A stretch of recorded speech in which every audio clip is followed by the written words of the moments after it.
에스겔 44장 1절에서 8절. 그가 나를 데리고 성소의 동쪽을 향한 바깥문에 돌아오시니 그 문이 닫혔더라. 여호와께서 내게 이르시되 이 문은 닫고 다시 열지 못할지니 아무도 그리로 들어오지 못할 것은 이스라엘 하나님 나 여호와가 그리로 들어왔음이라. 그러므로 닫아둘지니라. 왕은 왕인 가닥에 안길로 이 문 현관으로 들어와서 거기에 앉아서 나 여호와 앞에서 음식을 먹고 그 길로 나갈 것이니라. 그가 또 나를 데리고 북문을 통하여 성전 앞에 이르시기로 내가 보니 여호와의 영광이 여호와의 성전에 가득한지라. 내가 얼굴을 땅에 대고 엎드리니 여호와께서 내게 이르시되 인자야 너는 전심으로 주목하여 내가 내게 말하는 바 여호와의 성전의 모든 규례와 모든 율례를 귀로 듣고 또 성전의 입구와 성소의 출구를 전심으로 주목하고 너는 반역하는 자 곧 이스라엘 족속에게 이르기를 주 여호와께서 이같이 말씀하시기를 이스라엘 족속아 너희의 모든 가증한 일이 족하니라.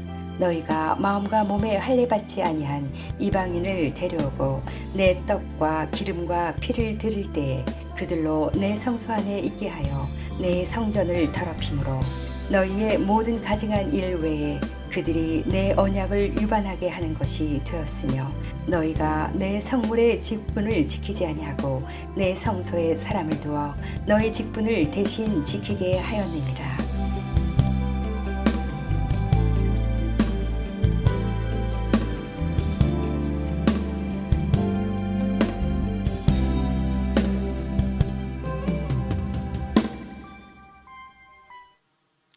네, 우리 하나님 말씀 에스겔서 44장 1절에서 8절까지 우리 봉독했는데요. 우리 난가준 농인교회의 강 목사님 그리고 사모님 얼굴 반갑게 우리 만나 뵙게 되었습니다. 여러분 우리 어려울 때 우리도 힘들지만 주변에 더 어려운 분들을 위해서 마음을 좀 나누고 시간과 물질을 또 나누고 또 선교지에 우리의 어떤 기도를 쏟아붓는 오히려 그런 좋은 시간들로 보내면 좋겠습니다.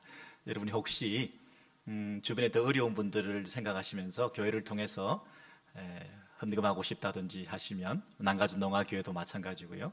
우리 해마다 쌀을 한 푸대씩 10불씩이라도 모아서 전달하고 그러고 했는데요. 여러분께서 작은 것이나마 함께 나누고 싶은 마음이 있으시면 따로 지정 헌금으로 해주시면 교회를 통해서 잘 전달될 수 있도록 사랑을 더 나눌 수 있도록 그렇게 하도록 하겠습니다. 여러분 지금 거리가 저와 여러분이 교회와 여러분의 가정이 많이 떨어져 있어서 과연 이 예배가 잘 드려지고 있는지 또 여러분께서 얼마나 집중하고 계시는지 사실 좀 궁금하거든요. 그래서 예배 드리는 그 모습을 사진을 찍어서 아니면 짧은 영상으로 하나씩 보내달라고 서로 격려가 되니까죠. 주변 분들에게 또 안부도 나누고 그러니까요. 그래서 우리 한 가정의 것을 이렇게 우리가 몰래 가지고 왔는데요. 한번 보여주시면 좋겠어요. 우리 지난주에 지난주인가요? 예배드리는 모습 우리 제 왼쪽에 지금 나올 텐데 한번 보시죠. 누군가요? 모두게 정지됐잖아요. 졸업식이 정지됐거든요. 화려한 파송식이 예, 가족들이 모여서 우리가 예배 드리는데 그 경건한 분위기에 압도돼 가지고 이 소원이도 지금 성경을 이렇게 열심히 읽고 있는 모습을 볼 수 있어요, 그죠? 여러분 가정에서 온 가족이 함께 예배 드리니까 또 이런 교육적인 효과도 좀 있는 것 같습니다.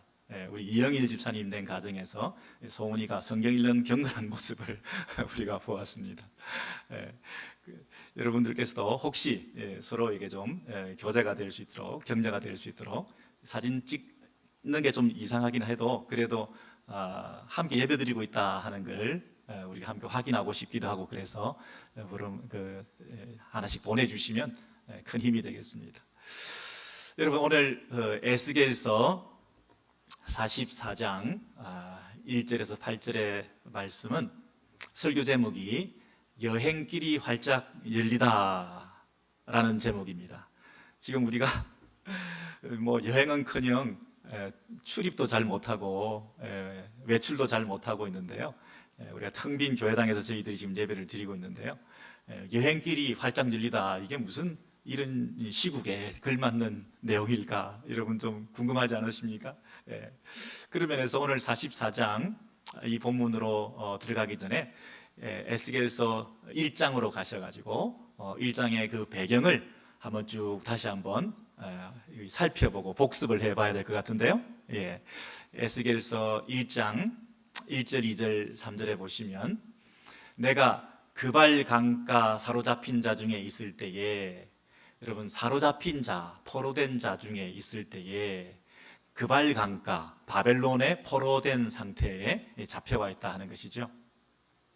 하늘이 열리며 하나님의 모습이 내게 보이니 그랬습니다. 하나님의 모습을 보았다는 것이라기보다는요, 그 영어 성경을 보시면 내가 보았는데 뭘 보았습니까? 하나님의 비전들을 보았다 그랬어요. 그러니까 하나님의 형상, 얼굴 모양 이런 걸 보았다는 게 아니라 하나님이 보시는 것을, 하나님이 꿈꾸시는 것을 나도 보았다 이런 뜻이에요. 그래서 하나님이 보시는 것을 나도 보았다. 하나님께서 자신의 뜻을 계시해 주셨다 그런 뜻이에요. 그래서 그게 바로 하늘이 열리며 계시가 주어졌다는 거거든요. 그래서 이 에스겔 선지자가 포로된 상태에서 바벨론 강가에 그발 강가에 바벨론 땅에 정처 없이 초라하게 낙심하고 서글픈 가운데서 왜 이런 일이 나에게 일어났나, 우리에게 일어났나, 왜 고향 땅에 돌아가지도 못하고 이렇게 제대로 예배할 수도 없고 이렇게 흩어져 가지고 이국 땅에 사로잡혀 가지고 이렇게 있는 이유가 뭔가, 이렇게 허탈해하고 있는 그런 삶의 가운데서 사로잡힌 자 그 무리 가운데 있을 때에 하나님께서 계시해 주셨다 하는 것입니다. 하나님께서 당신의 뜻을 보여주셨다 하는 것입니다. 그때가 언제냐 하면 여호야긴 왕이 사로잡힌 지 5년째 되는 날이다 그랬습니다.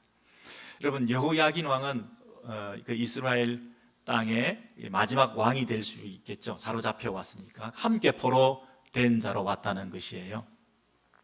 그러니까 여러분, 에스겔 선지자는 포로기 전에 활동한 게 아니고 포로기 이후에 활동한 게 아니라 포로기 중에, 포로된 이스라엘 백성이 바벨론 땅에 잡혀 있는 가운데에서 하나님께서 부르셔서 그 백성들을 상대로, 포로된 백성들을 상대로 하나님 말씀을 전하게 한 포로기 중 선지자라고 말할 수 있잖아요.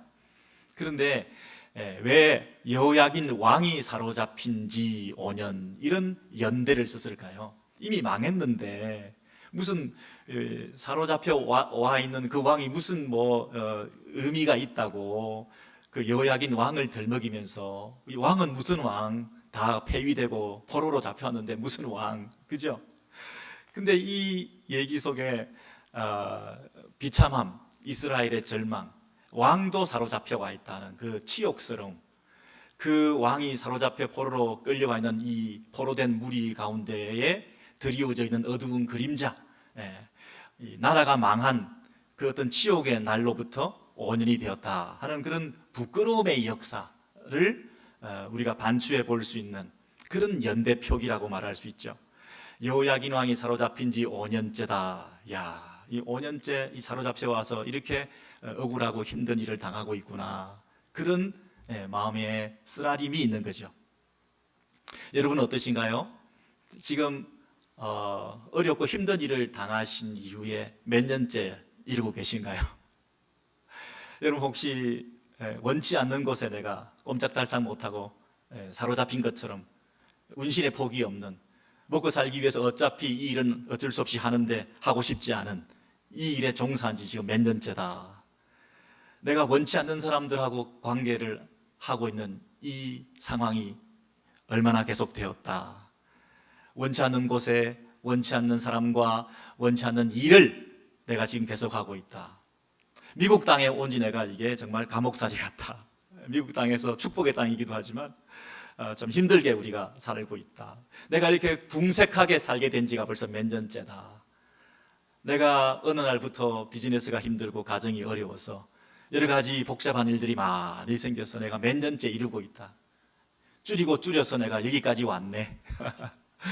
여러분, 우리가 웃으면서 얘기할 수 있을지 모르겠습니다만은 지금도 신분적으로나 관계적으로나 재정적으로나 여러 가지 면에서 힘든 가운데 지금 몇 년째 우리가 이루고 살고 있다. 아니, 교회는 지금 어떻습니까, 여러분? 여러분이 지금 흩어져서 마치 포로된 것처럼 출입도 못하면서 교회도 못 오면서 우리 3월 15일 주일부터 아마 지금 7주째, 오늘까지 7주째, 거의 50일 동안 교회를 얼씬도 못 하시면서 예배도 못 드리시고 이렇게 벌써 이 코로나 바이러스가 발발해서 교회에 출입 못한 지가 벌써 7주째다. 뭐 이런 거 있잖아요. 근데 여러분, 여호야긴 왕이 사로잡힌 지 5년, 이 말은 수치스럽고 부끄럽고 그리고 좌절스럽고 절망적인 것을 말하기도 하지만 동시에 엄청난 소망과 기대가 담겨 있는 연대표기일 수 있어요. 왜? 망해버린 그 나라의 왕을 아직도 연연해하면서 그분을 왕으로 대접하고 있다는 얘기는 그 왕국이 지금도 계속되고 있다는 것을 그 마음에 품고 있는 거잖아요. 우리가 비록 포로로 잡혀와서 이 땅에 있지만 이 땅에서도 우리는 그 왕의 이름을 부른다. 우리의 왕국은 망하지 않았다. 이 왕의 연대를 계속 쓰므로를 통해서 이 왕이 회복될 것을 기대한다. 특별히 이스라엘 백성들은 이 유다의 후손, 이 다윗의 후손으로 이 여호야긴 왕이 되고 그 다윗 왕국의 회복의 날을, 그리고 영원한 메시아의 왕국을 기대하는 이런 면에서 참 이스라엘의 왕이신 우리 하나님께서는 여전히 일하고 계신다. 이게 5년째 내가 이러고 있지만 사실은 이걸 하나님은 아신다. 언젠가는 끝이 있을 거다. 언젠가는 하나님께서 새로운 길을 열어주실 거다. 아직도 내가 이 나라를 붙들고 있고 이 왕의 이름을 부르고 있는 것은 이 왕국이 망하지 않았다는 확신이 있기 때문이다. 그러지 않겠습니까? 그 소망이 없으면 포로로 잡혀간 그 땅에서 무슨 여호야긴 왕이 이런 얘기를 하겠냐고요. 그죠? 그런 면에서 여러분, 우리가 지금 힘들게 살고 있고 이게 몇 주째 이러고 있다고, 우리가 지금 몇 년째 이러고 있다고, 아니 몇십 년째 내가 지금 이러고 있다고, 혹시 여러분 그게 마음에 아픔이 있을지라도, 그러나 그 가운데서 하나님의 역사의 주권자 되심을 여러분 믿으시기를 바랍니다. 5년째 이러고 있지만 사실은 조금 지나고 나면 하나님께서 길을 열어주실 줄 분명히 믿습니다. 내가 붙들고 있는 이 소원과 하나님에 대한 기대가 믿음으로 표현되고 하나님께서 그 믿음 보고 찾아오셔서 우리를 다시 회복해 주실 그날을 우리가 소망하게 되는 그런 확신에 찬 하나님의 백성들로 여러분을 바꾸어 주실 줄로 믿습니다. 낙심 가운데 일어나시기 바랍니다. 우리가 7주째 이러고 있지만 사실은 하나님께서 뜻이 있으셔서 당신의 때에 우리를 회복해 주시고 다시 주의 전에 나와 마음껏 찬양하고 더 힘있게 쓰임받는 그런 하나님의 때가 분명히 예비된 줄 믿고 힘을 얻으시기를 바랍니다. 여러분, 근데요, 몇 년 정도 지나면 그날이 찾아올까요? 지금 에스겔 1장에서 5년째 그랬는데요, 40장으로 가보시면요, 에스겔서 40장에 가시면 이제는 사로잡힌 지 25째 해에 이랬습니다. 벌써 몇 년이 흘렀나요? 20년이 흘렀습니다. 에스겔 선지자가 사역한 지 지금 20년이나 된 거죠. 처음 부르심을 받아가지고 이제 25년째 사로잡힌 지, 포로된 지 25년째 됐으니까 그 사이에 에스겔 선지자가 20년째 사역을 하고 있는 거죠.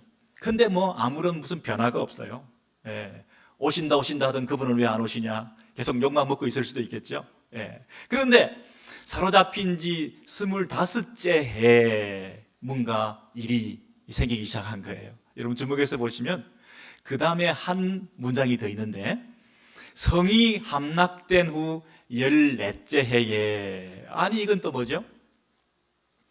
여러분, 사로잡힌 포로된 지 25째 해에, 사로잡힌 거, 포로돼서 끌려온 것만 해도 고통스러운데요, 그 포로된 가운데서도 한 가지 소망이 있다면 본국에 예루살렘 성이 던던히 서 있기 때문에 우리는 곧 돌아가게 된다. 곧 돌아가서 그 성전에서 예배드리면 된다. 이 우리의 마지막 자존심 하나를 가지고 버티면서 그 포로된 상태에서도 그 예루살렘 성에 돌아갈 날만 기대하고 있었는데, 왜? 그곳에 성전이 있고 그곳에서 예배할 수 있는 곳이니까.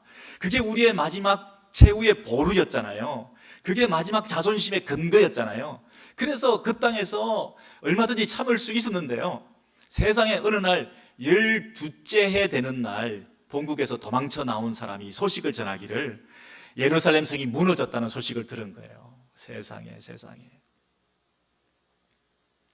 설상가상이란 말이 있잖아요. 어려운 일이 한 번 있었는데요. 왜 또 어려운 일이 찾아오는 거죠? 한 번 마음이 무너졌는데요. 완전히 내가 바닥에 주저앉게 되는, 덜썩 주저앉게 되는 이런 일이 왜 또 찾아오는 것이죠? 내가 붙들고 있었던 마지막 자존심, 그거 하나 지킬 수 있었는데 그것마저도 놓쳐버릴 수밖에 없는, 무너질 수밖에 없는, 완전히 인생이 모든 것을 포기할 수밖에 없는, 자포자기의 길로 들어설 수밖에 없는 그런 고통을, 마음의 근심을 가질 수도 있다는 것입니다. 여러분, 입장을 바꿔서 생각해 보세요. 지금 포로된 상태에서 지금은 이 예루살렘 성이 무너졌다는 소식까지 들었을 때 그 백성들이 얼마나 절망스러웠겠습니까? 우리가 몸이 힘든데요, 정신까지 이상하다, 이건 진짜 고통스러운 일이거든요. 배우자가 말썽을 부리는데 애들까지 문제를 일으킨다. 마지막 자존심, 마지막 하나 내가 붙들고 있는 하나의 삶의 존재의 근거, 내가 안 죽고 살아있는 그 이유 하나가 있다면 바로 그건데요, 그거까지도 무너져 버렸다. 여러분, 굉장히 절망스럽잖아요. 사람들이 숫자가 적게 모이는데 재정까지 바닥이 났다. 비즈니스가 힘든데 관계까지 나쁘다.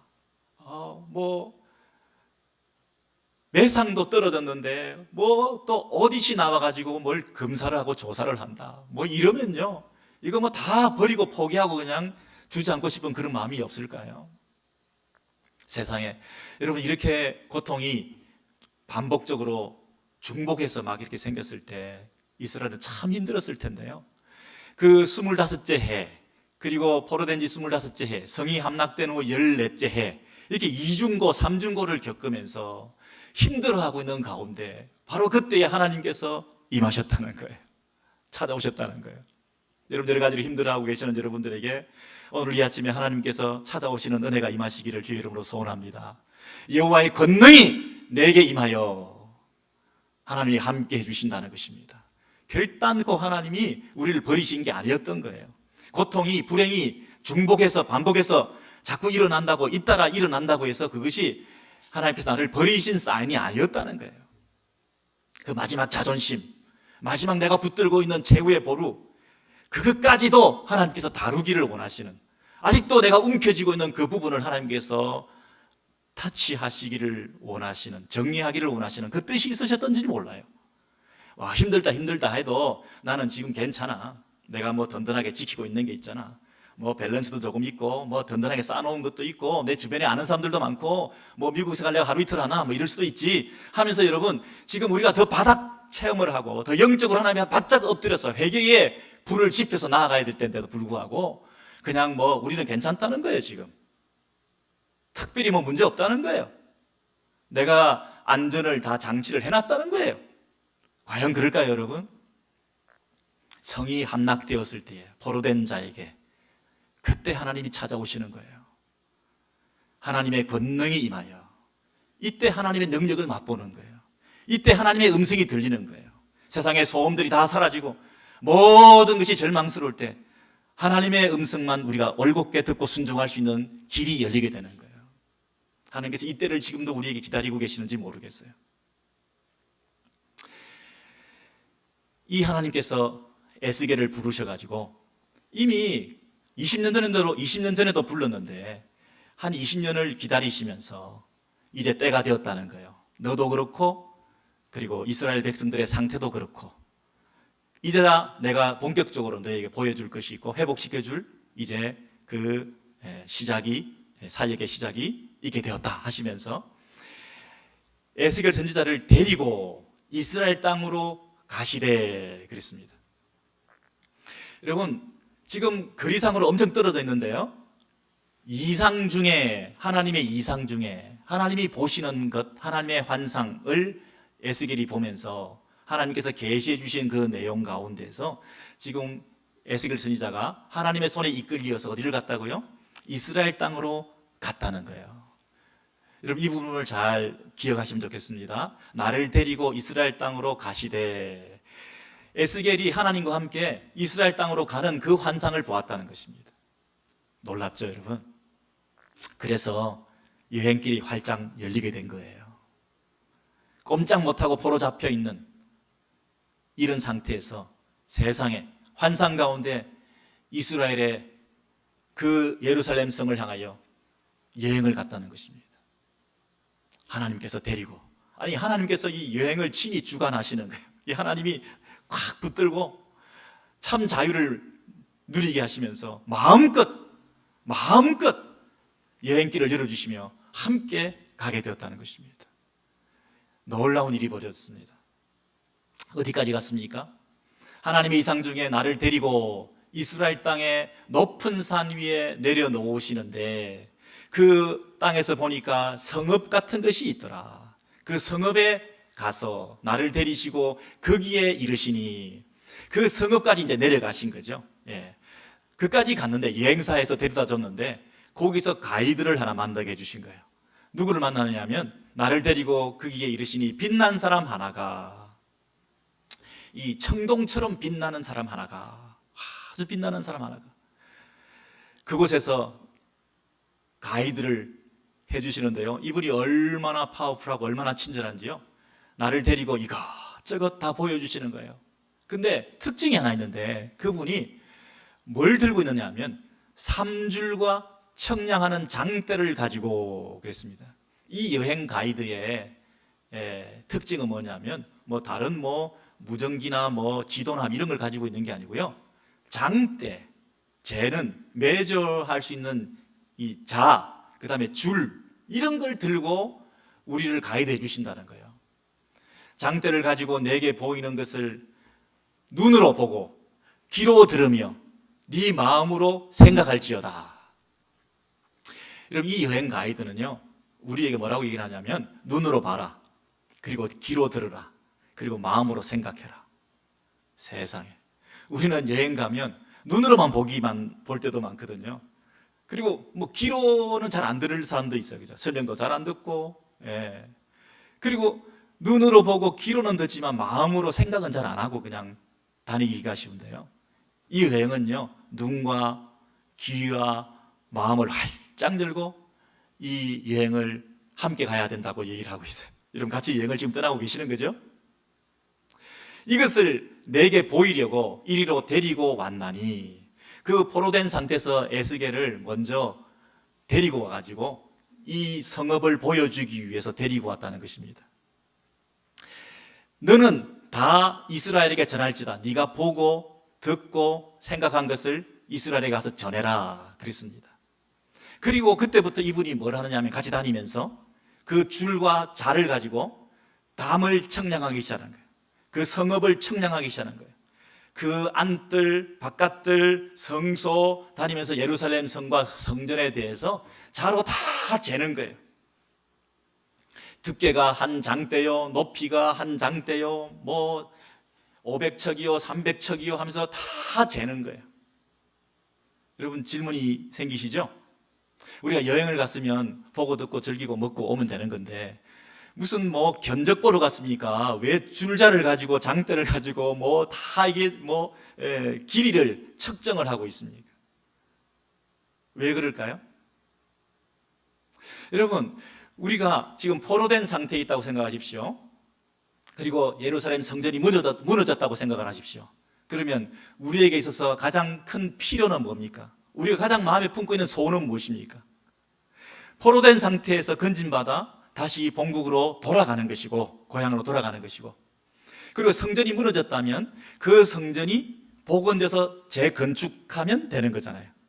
그러면 빨리 우리를 데려다가 구원시켜 주시고 회복시켜 주셔서 그 포로된 상태에서 건져 주셔서 그 땅에 갖다 주시면 되는 거지, 왜 지금 미리 가가지고 자로 재고 있냐고요. 그 성과 성전의 모든 양식과 그 모든 규모와 그 사이즈를 왜 자로 다 재고 있나요? 이해가 되지 않지 않습니까? 무슨 이런 여행이 다 있습니까? 우리를 건져주셨다, 할렐루야. 우리에게 다시 건축을 허락하셔서 예배 드릴 수 있게 해주셨다, 할렐루야. 이래서 우리가 많은 간증이 있고 하나님께 감사하고 이러면 될 텐데, 왜 그것부터 하게 하면 되지, 왜 포로된 상태에 그대로 내버려 둔 채 선지자 에스겔만 데리고 와서 자로 재라 이러고 있냐고요. 참 이해가 안 되죠. 여러분 왜 그럴까요? 왜 그럴까요? 우리 42장 15절부터 43장까지 그 내용을 조금 보시면요, 이 에스겔서를 보시다 보면 뭐 자로 재고 뭐 길이가 얼마고 두께가 얼마고 너비가 얼마고 이런 내용이 참 지루한 내용이 나오는데요, 이게 무슨 의미가 있어요? 이게 무슨 의미가 있냐고요. 그냥 스킵해서 막 넘어가고 싶은데요, 조금 몇 가지 제가 짚어드리면 이런 내용입니다. 그 안에 성전 청량 마친 후에 쭉 다니면서 성전을 다 청량했어요. 청량을 마친 후에 담을 청량하는데 그 담은 거룩한 것과 속된 것을 구별하는 것이더라. 그러면 그동안은 거룩과 속된 것을 함부로 넘나들었다는 것을 암시하는 거죠. 눈으로 보고 귀로 듣고 마음으로 생각해봐라. 네가 그동안 어떻게 했니? 너 백성들이 그동안 어떻게 했니? 거룩과 속된 것을 함부로 경계를 넘나들면서 그걸 구분짓지 않은 적은 없었더냐? 자로 재봐라. 이 담의 사이즈가 얼마냐? 이 정도 사이즈는 반드시 확보해야 된다. 그런 얘기를 하고 싶은 거 아닐까요? 이르시되 이스라엘과 그 왕들이 그 문지방을 내 문지방 곁에 두어서, 그 말은 무슨 말입니까? 이스라엘과 이스라엘 왕들이 자기 왕국과 자기 이 왕에 있는 거처하는 장소, 왕궁 같은 거, 이런 그 건축물 이런 것들을 하나님의 성전과 바로 담 하나 사이에 옆에 곁에 두어서 그들과 나 사이에 겨우 한 담이 막히게 하였고, 그게 무슨 말이죠? 왕궁을 근사하게 짓고 왕궁이 귀하다 보니까 하나님의 성전에 대해서 경각심을 가지지 않았다는 거예요. 적어도 하나님이 계시는 성전과 그 왕궁은 거리가 있어야 되고 구별돼야 되고, 그럼에도 불구하고 어떻게 보면 담 하나를 사이에 놓고 자기들이 거하면서 하나님 앞에서 오히려 그들이 다른 우상도 섬기고 자기들의 욕망을 추구하고 하는 그런 일들을 하나님께서 옆에서 다 들었다 보았다, 내가 심히 불쾌했다, 그렇게 말씀하시는 거잖아요. 그들이 잘 나가니까 왕궁을 크게 짓고, 그들이 이방 신전에서 절하는 것처럼 성전에서 바로 옆에서 이방신과 짝하면서 예배드리고 했던 것들을 내가 다 들었다 기억한다, 그 얘기 아닌가요? 그들과 나 사이에 겨우 한 담이 막히게 하였고 내 거룩한 이름을 더럽혔으므로 내가 멸망시켰거니와. 이스라엘이 멸망한 이유가 뭘까요? 경제적 정치적인 이유인가요? 강대국들이 너무 힘이 세져가지고 약소국이 당한 건가요? 하나님께서 그들을 멸망시킨 것은 담의 문제였네요. 하나님 앞에 참된 예배를, 하나님의 거룩한 이름을 경홀히 여겼던 그 삶의 태도였던 거죠. 그들의 일상의 삶이, 그들의 왕궁에서 거하는 왕족들의 삶이, 그들이 생각하고 말하고 행동하는 그 모든 것이 하나님 앞에서 옳지 않았기 때문이네요. 거룩한 것과 속된 것을 구별할 줄 몰랐던 거죠. 하나님의 것을 함부로 취하고 하나님께만 돌아가야 될 그 거룩함을 우리가 무시한 것 때문이네요. 거룩의 문제였네요. 이제는 그 음란과 왕들의 시체를 제거해야 할 것이라. 이제는 너희들이 다시 돌아온다면 그런 일은 없어야 된다. 그 음란과 왕들의 시체를, 너희들이 그곳에다가 무덤을 만들고 왕의 기념비를 세우고 이방 신전으로 꾸며가지고 그 죄악들을 부끄러워해야 할 것이다. 이스라엘에게 이렇게 말해라. 그 형상을 청량하게 하라. 여러분 거기 한번 밑줄을 쳐보셔요. 그 형상을 청량하게 하라. 이스라엘 백성들이 그동안 자기가 지은 죄에 대해서 부끄러워하면서 내가 지금 제시해주는 자로 재고 줄로 거리를 측정하고 했던 그 모든 것에 대해서 그 형상을, 영어를 보십시오, 그 패턴을 청량하게 해라. 그들로 하여금. 그 말은 뭐냐면 우리가 잘못 나가 있었구나, 우리가 한참 함량 미달이었구나, 하나님의 기준에 그 청량을 할 때는 이 정도는 했었어야 되는데 하나님의 그 구별됨을 위해서는 우리가 이렇게 살았어야 되는데 감히 우리가 하나님을 무시했구나. 지금 온전하게 세워져 있는 이 성전에 투어를 와가지고 자로 재면서 이랬어야 되는데 아니 여기 거룩과 이 속됨이 허물어지는 장소가 여기였구나. 이만큼 우리가 많이 나왔구나. 나와도 너무 많이 나왔었네. 하나님의 거룩히 여김을 받는 것을 우리가 잘못했구나. 우리가 멸망당하고 포로로 잡혀가 있는 이유가 바로 이것이었네. 포로된 상태에서 구원받는 것이 능사가 아니고요, 무너진 성전을 재건축하는 게 능사가 아니고요, 그곳에서 예배를 어떻게 드릴 거냐가 문제인 거예요. 그곳에서 예배가 어떻게 회복될 것인가, 예배를 드리는 태도가 어떠할 것인가, 그게 문제라는 거예요. 다시 회복되었다고요? 다시 돌아왔다고요? 다시 예배 드릴 수 있도록 이곳에 왔다고요? 그게 다 됐다는 게 아니라는 거예요.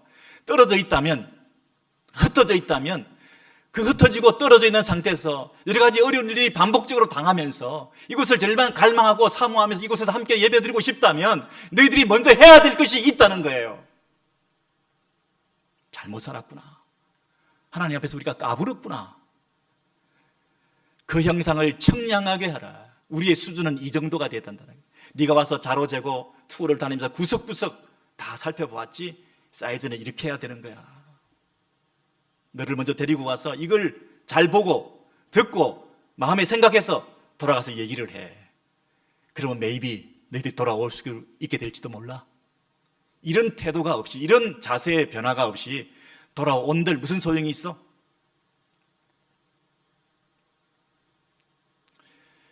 모든 규례와 법도와 율례를 그 목전에 썼어. 그 이스라엘 백성들 눈앞에서 기록해가지고 다 썼어.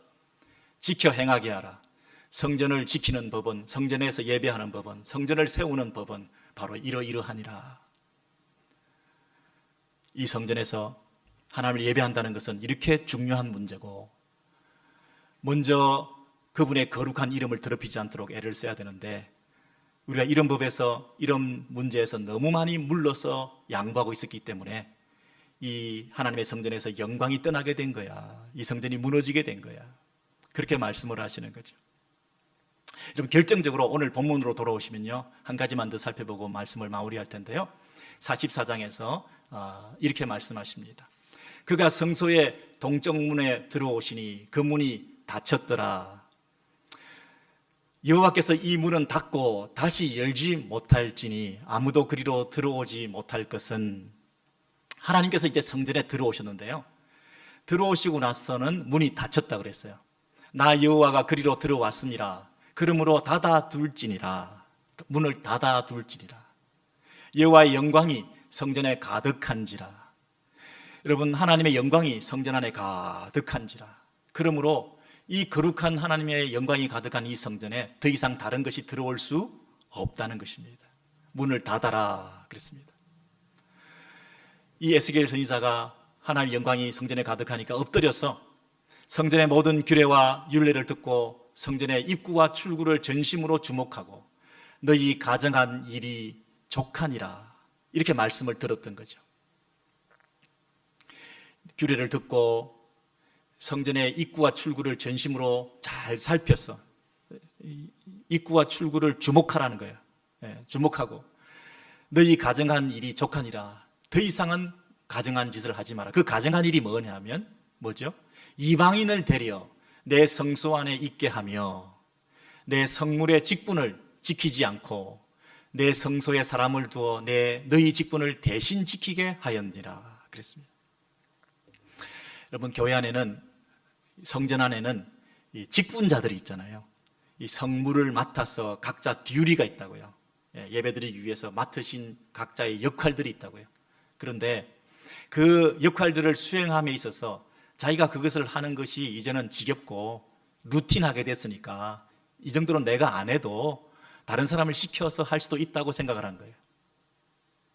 내 성물의 직분을 지키지 않고 내 성소에 사람을 두어 너희 직분을 대신 지키게 했다. 그렇게 돌아가게 만들었다는 거예요. 잘 돌아가게 시스템아이즈 시켜서 적당한 돈을 페이하고 아무나 데려다가 교회 일도 돌아갈 수 있도록 해놨다는 거예요.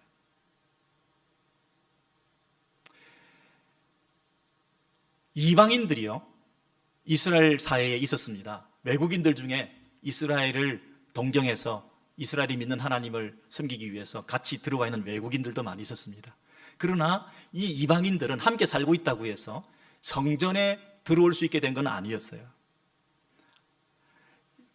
일정한 영역의 이상은 들어오지 못해요. 레위인이 해야 될 사명은 반드시 그들이 해야 될 일이 있다고요. 그런데 그 교회당 안에는, 그 성전 안에는 누가 들어왔다고요? 이방인들도 들어왔다. 심지어 직분까지 맡아서 했다는 거예요. 교회의 말뚝을 너무 넓게 박아가지고 세상과 교회 사이에 구분이 없게 된 거예요. 아무나 드나드는 거예요. 이방인들도 들어와서 교회에 있다는 거예요.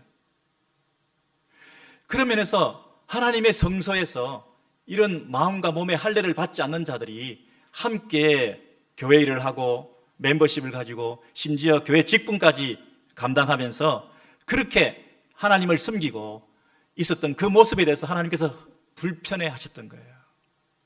하나님의 영광이 가득한 곳을 더럽혔다는 거예요. 문을 닫아라는 얘기는 더 이상 이곳에 하나님이 들어오신 이 자리에 아무나 들어오게 할 수 없다는 거예요. 입구와 출구를 지키라는 얘기는 누가 드나드는지, 누가 들어오고 나가는지를 잘 보라는 거예요. 아무나 들어온다고 해서 다 받아주지 말라는 거예요. 교회가 돌아가기 위해서 너 직무를 직분자들이 잘 감당하지 못하면서 다른 사람 시켜가지고 돌아가게 만들어 놓고 행정 체계화 시키지 말라는 거예요. 교회는 그런 곳이 아니다는 거예요. 여러분, 우리가 지금 흩어져 있습니다. 우리 교회에 함께 돌아와서 예배 드릴 날만 우리가 기대하고 있습니다. 그런데요, 돌아오는 것만 능사가 아니다는 거예요. 다시 예배를 드리는 그 자체도 감격스럽지만 다시 예배를 드리게 될 때에 얼마나 우리가 준비되었던가. 하나님께서 지금 말씀하시는 이 말씀의 그 의미를 잘 새겨서 그동안 내가 미흡했던 부분들은 무언가. 여러분, 저는요, 오늘 이 본문을 읽으면서 마치 제가 감히 에스겔 선지자가 된 것처럼 미리 그 여행을 떠나갔다가 온 느낌이에요.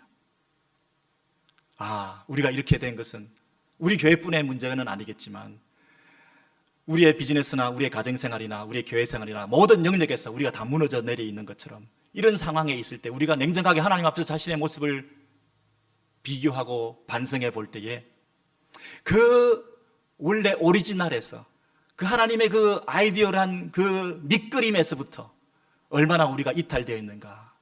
자로 재고 줄로 재면서 가서 보니까 너무나 많이 부족하고 많이 나가 있고 미달이고 그리고 오버했고 편리주의에 빠져 있었고 타협하고 있었고 형식화해 있었고 그냥 습관적인 예배를 드렸고 신령과 진정으로 드리지 못하고 그냥 조직화해서 돌아가게 만들었었고 마음이 빠져 있는 상태에서 눈으로만 모든 일을 했고 손가락으로만 무슨 일을 하면서 주님을 섬긴답시고 돈을 가지고 사람을 조종하려고 그랬고 우리는 쉬면서 다른 사람을 시켜서라도 돌아가게만 하면 된다고 착각을 했고 이런 식으로 우리가 살았을 때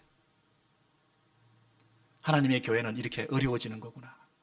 제가 먼저 에스겔 선지자처럼 감히 먼저 돌아가서 여행을 떠나서 그 투어를 갔는데 투어가 보고 즐기고 음식 먹는 게 아니라 자로 재고 왔다니까요. 자로 재보니까 너무나 잘못하고 있었던 게 많았던 거예요. 다시 돌아와서 사랑하는 성도 여러분에게 감히 이 말씀을 전합니다. 여러분 한번 자를 들고 여러분의 근건 생활에 대해서 한번 재보시면 어떨까요? 여러분의 그 하나님을 향한 열심에서부터 그 무게를 한번 달아보시면 어떨까요? 여러분이 세상을 향한 그 뜨거운 사랑의 마음과 물질을 사랑하는 그 뜨거운 마음과 하나님을 향한 그 사랑의 마음이 경중을 따질 때 어느 쪽이 더 무거우신가요? 어디가 더 우선순위인가요? 교회 생활이 여러분의 기쁨을 실현하는 장소인가요? 이 교회를 통해서 하나님의 기쁨이 되는 것이 여러분의 삶의 목표인가요? 우리가 일상으로 돌아가기를 원한다 그러지만 사실은 거룩의 초대예요. 일상으로 다시 돌아오는 그런 삶이 아니라 하나님의 그 거룩에 동참하는 삶을 살도록 부르시는 거죠. 다시 이전처럼 일상으로 돌아오는 게 아니죠. 아니, 여러분 이전으로 다시 돌아가고 싶다고요? 이전대로 돌아가시면 안 돼요. 이전에 하던 방식으로 돌아가면 안 된다니까요. 처음으로 돌아가셔야 돼요. 처음으로 돌아가셔야 돼요. 하나님께서 원하시는 그 처음에 그 순결함으로, 거룩함으로, 하나님이 디자인하셨던 원래 그 그림으로 돌아오셔야 된다는 거죠. 그래서 포로된 상태에서 바로 건져주지 아니하시고 먼저 여행을 떠나자. 여행길이 활짝 열렸다. 그 하나님의 거룩의 초대의 그 여행에 동참하자. 하나님이 꿈꾸는 그 꿈을 함께 꾸자. 우리의 이 교회, 이 하나님 나라 망하지 않았다. 그러나 대충 수습해서 가는 게 아니다. 하나님 원하시는 아름다운 그림이 있다. 그 그림을 보러 가자. 그리고 다시 그 그림을 마음에 품고 돌아와서 우리가 이곳에서 일어나서 돌아갔을 때는 진짜 새로운 교회를 세우자. 정말 하나님 앞에서 제대로 예배하자. 정말 하나님 앞에서 기쁘시게 해드리는 그 삶에 목숨 걸자. 담 하나 사이 두고 딴짓하면서 하나님 이쪽에서 예배하고 하는 그 짓은 하지 말자. 내 마음에 품고 있는 내 중심의 신앙생활이 아니라 하나님 중심의 삶을 살자. 내 필요를 채우는 것이 교회가 아니라 하나님의 그 필요를 따라 섬기는 것이 교회가 될 수 있도록 교회 생활 새로 시작하자. 신앙생활의 ABC를 다시 한번 회복하자. 우리 안에는 끝도 없는 내 욕심, 자기 중심성을 극복하고 하나님 중심의 삶을 살자. 하나님께서 말씀하시는 그 말씀에 온전히 순종하자. 하루를 살아도 하나님 앞에서 부끄러움 없이 살자. 여러분, 이 회복의 메시지, 우리를 부르셔서 꿈꾸시고 다시 일으키셔서 다시 이곳에서 예배드리게 하시기 위한 하나님의 계획 가운데 여러분 순종하셔서 결단하시고 마음을 단단히 먹으시고, 그러나 힘들지만 소망을 잃지 말고 하나님께서 나를 향하여 지금 가지신 계획이 그것이구나, 우리 교회를 향하여 가지신 계획이 그것이구나, 믿음으로 우리가 나아갈 때 하나님께서 영광 받으시고 우리의 삶을 전 인격적으로 회복시켜 주시고 관계적으로나 가정적으로나 경제적으로나 모든 면에서 전화위복의 역사가 나타나기를 주의 이름으로 소원합니다. 아멘. 우리 이 말씀 생각하시면서 우리 찬양 같이 하겠습니다. 괴로울 때 주님의 얼굴 보라, 평화의 주님 바라보아라.